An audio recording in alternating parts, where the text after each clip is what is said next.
ನಿಮಿಷದಲ್ಲಿ ಆರೋಗ್ಯ ನಿಮ್ಮ ನಿಸರ್ಗ ಮನೆ ಶಿರಸಿ ಯೂಟ್ಯೂಬ್ ಚಾನೆಲ್ನಲ್ಲಿ. ಎಲ್ಲರಿಗೂ ನಮಸ್ಕಾರ. ನಾನು ಡಾಕ್ಟರ್ ವೆಂಕಟೇಶ್ ಗಾಂವ್ಕರ್, ವೇದ ವೆಲ್ನೆಸ್ ಸೆಂಟರ್, ನಿಸರ್ಗ ಮನೆ ಶಿರಸಿ ಆಯುರ್ವೇದ ವೈದ್ಯ. ವೀಕ್ಷಕರೇ, ನಿಮಿಷದಲ್ಲಿ ಆರೋಗ್ಯ ಕಾರ್ಯಕ್ರಮಕ್ಕೆ ನಿಮಗೆಲ್ಲ ಸ್ವಾಗತ. ಈ ಕಾಲು ಉರಿ ಬರುವಂತದ್ದು, ಪಾದದಲ್ಲಿ ಜೋಮ್ ಬರುವಂತದ್ದು, ಈ ರಾತ್ರಿ ಸಮಯದಲ್ಲಿ ಹೆಚ್ಚಾಗುವಂತದ್ದು ಎಷ್ಟೋ ಜನರ ಪ್ರತಿನಿತ್ಯದ ಗೋಳು. ಸೊ ಇದು ನರ ದೌರ್ಬಲ್ಯದಿಂದ ಅಥವಾ ಡಯಾಬಿಟಿಸ್, ನ್ಯೂರೋಪತಿಯಿಂದ, ಇನ್ನಿತರ ಕಾರಣಗಳಿಂದ ಆಗ್ಬೋದು. ಈ ಒಂದು ಸಂದರ್ಭದಲ್ಲಿ ಈ ಒಂದು ಸರಳ ಮನೆ ಮದ್ದನ್ನು ನೀವು ಮಾಡ್ಬೋದು. ಯಾವುದು ಅಂತ ಹೇಳಿದ್ರೆ, ಈ ಒಂದು ಪೇರಲ ಎಲೆ, ಅದನ್ನ ಎಳೆ ಚಿಗುರುಗಳನ್ನ ನೀವು ತಂದು ಅದನ್ನ ಚೆನ್ನಾಗಿ ಜಜ್ಜಿ ಪೇಸ್ಟ್ ಮಾಡಿಕೊಂಡು ಆ ಪೇಸ್ಟನ್ನು ಅಂಗಾಲಿಗೆ ಹಚ್ಚುವಂಥದ್ದು. ವೀಕ್ಷಕರು, ಈಸಿಯಾಗಿ ನಿಮ್ಮ ಮನೆಗಳಲ್ಲಿ ಪೇರಲೆ ಮರ ಅಥವಾ ಸೀಬೆಕಾಯಿ ಮರ ಇದ್ದೇ ಇರುತ್ತೆ. ಅದರ ಚಿಗುರೆಲೆಗಳನ್ನು ತನ್ನಿ ಅದನ್ನು ಜಜ್ಜಿ ಪೇಸ್ಟ್ ಮಾಡಿಕೊಂಡು ಅದನ್ನು ಅಂಗಾಲಿಗೆ ಹಚ್ಚುವಂಥದ್ದು. ಸೊ ಒಂದು ಅರ್ಧ ಮುಷ್ಟಿಯಷ್ಟು ಎಲೆಗಳಿದ್ರೂ ಸಾಕಾಗುತ್ತೆ.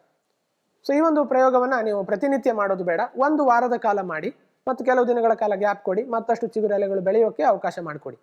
ಸೊ ಪೇರಲ ಎಲೆ ಅಥವಾ ಸೀಬೆಕಾಯಿ ಎಲೆಗಳ ಚಿಗುರೆಲೆಗಳ ಪೇಸ್ಟನ್ನು ನೀವು ಹಾಕೋದ್ರಿಂದಾಗಿ ತಕ್ಷಣಕ್ಕೆ ಪಾದದ ಉರಿ ಅಥವಾ ಕಾಲಿನ ಉರಿಯನ್ನು ಕಡಿಮೆ ಮಾಡ್ಕೊಳ್ಬೋದು.